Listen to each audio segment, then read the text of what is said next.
ካብ ናይ መጀመርታ ሰሙን ክሳብ ሓደ ወርሒ ዘሎ ጥኑሳት ከም ዝኾንክን ብምንታይ ከም ትፈልጣ ሓሲብኩናሉ ትፈልጣሉ ትኾኖ? ብፍላይ ኣብ ናይ ሓደ ወርሒ ጥንሲ እንታይ ዝፍጠር ይመስለክን ይኾን? እዚ ናይ ሓደ ወርሒ ጥንሲ መዓዝ ዝፍለጥ ቅድሚ ምርኣይና ግን ናይ ሓደ ወርሒ ጥንሲ ተፈጢሩ ንብልከ መዓዝ እዩ? ጥንሲ ዝልካዕ ካብታ ናይ ወርሓዊ ጽግያት መጸትላ መዓልቲ ጀሚሩ እዩ። ትክክለኛ ዝተጠነሰሉ መዓልቲ ንምፍላጥ ዋላ እኳ ከቢድ እንተኾነ ጥኑሳት ምዃንክን ንምፍላጥ ግን ንመወዳእታ ግዜ ናይ ወርሓዊ ጽግያ ዝረኣኽናላ ቅድሚ ወርሒ ምስ ዝኾን እዩ። ስለዚ ጥንሲ ዝቁፀር ካብታ ንመወዳእታ ግዜ ወርሓዊ ጽግያ ዝረኣኽናላ መዓልቲ ጀሚራ ምቁፃር ትጅምረላ ማለት እዩ። ስለዚ ጥንሲ ዝፍጠር ካብታ ናይ መወዳእታ ግዜ ወርሓዊ ጽግያ ዝረኣኽናሉ ወይ ድማ ኦቭሌት ካብ ትገብራሉ ድሕሪ 14 መዓልቲ ጀሚሩ እዩ ጥንሲ ክፍጠር ዝኽእል ማለት እዩ።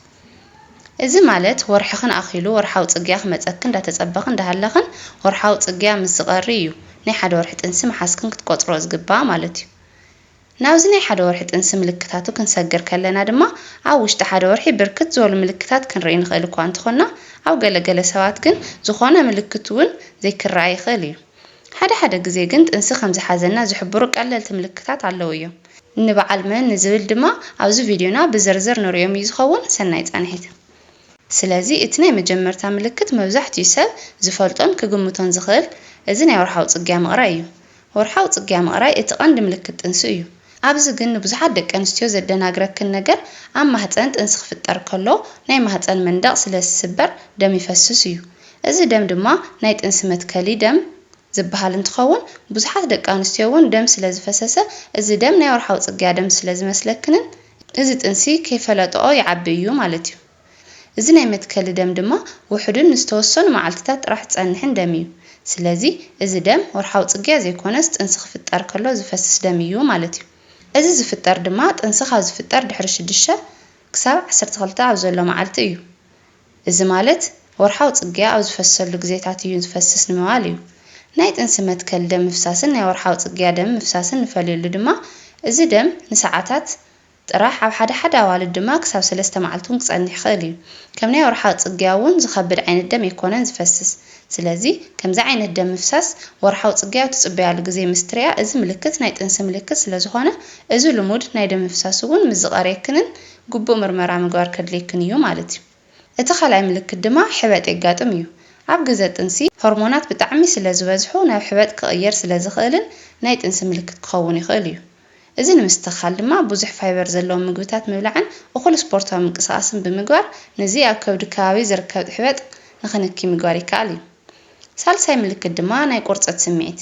ጥንሲ ክፍጠር ከሎ ኣብ መጀመርታ ሰሙናትን መዓልትታትን ኣብ ከባቢ ማህፀን ቀሊል ዝበሃል ቁርፀት ይስማዓክን እዩ። እዚ ናይ ከብዲ ቁርፀት ናይ ወርሓዊ ጽግያ ቃንዛ ዝመስል እኳ እንተኾነ ግን ዝቁርፀት ዳገደደ ምስ ዝኸይድ ናብ ሕክምና ብምኻድ ምርመራ ምግባር ግድን ከድሊ እዩ ማለት እዩ። ራብዓይ ምልክት ድማ ናይ ደም ነጠብጣብ ምፍሳስ እዩ። እዚ ብለድ ኢምፕላንቴሽን እናተባህለ ዝፍለጥ እንትኾነ ከምቲ ልዕሊለ ዝገለጽኩልኩን ጥንሲ ክፍጠር ከሎ እዚ ናይ ማህፀን መንደቕ ስለ ዝስበር ናይ ደም ምፍሳስ ምልክት ክህሉ ይኽእል እዩ። ስለዚ ኣብ ብታንትኽን ናይ ደም ነጠብጣብ ምስትርያ እዚ ምልክት ናይ ጥንሲ ምልክት ክኸውን ስለ ዝኽእል ግቡእ ምርመራ ምግባር ከድሊ እዩ ማለት እዩ። ሓምሻይ ምልክት ድማ ብተደጋጋሚ ናይ ሽንቲ ስምዒት ይስምዐክን እዩ። ጥንሲ ኣብ ንሕዘሉ ግዜ ኣብ ሰብነትና ዘሎ ናይ ደም መጠን ምውሳኽ እዩ ዝጅምር። እዚ ማለት ኩሊትና ነዞም ፈሰስቲ ንምቅንብባር ትርፊ ስራሕ ስለ ትጅምር በዚ ምኽንያት ድማ ብተደጋጋሚ ሽንቲ ምሻን ንኸጋጥም ምኽንያት ይኾነና ኣሎ ማለት እዩ። ካልእ ምልክት ድማ ሓያል ናይ ጡብ ቃንዛ ወይ ልስሉስ ጡብ ምህላው እዩ። ጡብክን ስምዒታዊ ክኸውን ከሎ ወይ ድማ ናይ ጡብ ቃንዛ ወይ ድማ ምልስላስ ንውሑዳት መዓልትታትን ሰሙናትን ክጸንሕ ይኽእል እዩ።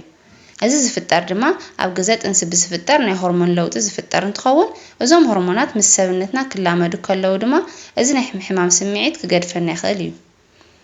ሻውዓይ ድማ ከቢድ ዝኾነ ናይ ድኻም ስምዒት እዩ። ኣብ ግዜ ጥንሲ ወይ ድማ ጥንሲ ምስ ተፈጠረ ኣብ ውሽጢ ወርሒ እዚ ከቢድ ናይ ድኻም ስምዒት ወይ ድማ ናይ ዲፕሬሽንን ትህኪትን ስምዒት ክስምዐና ይኽእል እዩ። ካልእ ምልክት ድማ ናይ ዕውልውል ስምዒት እዩ። ብዙሕ ግዜ ኣብቲ ናይ መጀመርታ ወርሒ ናይዚ ጥንሲ ናይ ዕውልውል ስምዒት ዘይክስማዓክን ይኽእል እዩ። ኣብ ሳልሳይ ወርሒ ከባቢ ግን ናይ ዕውልውል ስምዒት እውን ክጅምረክን ይኽእል። ምክንያቱ እዚ ጥንሲ ሙሉእ ንሙሉእ ኣካላት ምፍጣር ስለ ዝጅምር ናይ ዕውልውል ስምዒት ንክስማዓክን ይገብር ማለት እዩ። ከምዚ ናይ ዕውልውል ስምዒት ክስማዓክን ከሎ ግን ጅንጅብል ምጥቃም ጽቡቕ እንትኸውን ግን ከዓ ብበዝሒ ክትወስዳ ይብልክንን። ብመጠኑ ብምውሳድ ግን እዚ ስምዒት ንክገድፈክን ክትገብራ ትኽእላ ኢኽን። ታሽዓይ ድማ ናይ ከብዲ ድርቀት ከጋጥም ይኽእል ማለት እዩ።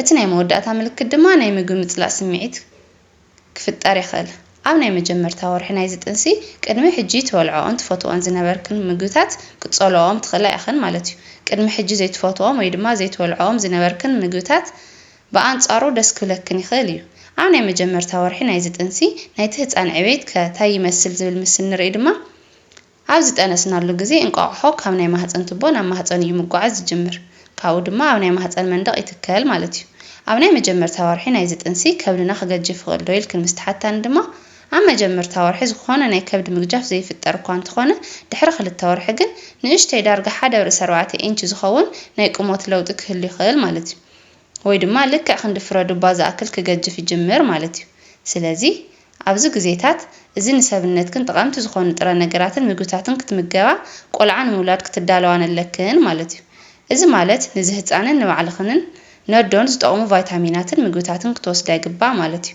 ብፍላይ ድማ ፎሊክ ኣሲድ ክትወስዳ ይግባእ ምክንያቱ ንዚ ጥንሲ ጠቓምን ጉድለታቱ ክመልእ ዝኽእልን ኣሲድ እሞ ፎሊክ ኣሲድ ምውሳድ ግድን እዩ ማለት እዩ ስለዚ ክሳብ 3 ወርሒ ዘለዎ ግዜታት ፎሊክ ኣሲድ ምውሳድ ኣዝዩ ጠቓሚ እዩ ማለት እዩ እዚ ፎሊክ ኣሲድ ካብ ምንታይ ክንረኽቦ ንኽእል ምስ ትብላኒ ድማ እንቋቑሖ ኣቨካዶ ኣራንሺ በናና ብሮኮሊን ተመሳሰልቶምን ምውሳድ ትኽእላ ኢኽን ናይ ሎማዓንቲ ትሕዝቶይ ኣብ ዝኽውድእ ብዛዕባ እዚ ሕቶ ምዝህልወክን ድማ ሕቶኹን ኣብ ኮመንት መፅሓፊ ቦታ ክትገድፋለይ ትኽእላ ኢኽን ኣብ ቀጻሊ ብኻልእ ጥዕናዊ ቪድዮ ክሳብ ንራኸብ ሰላም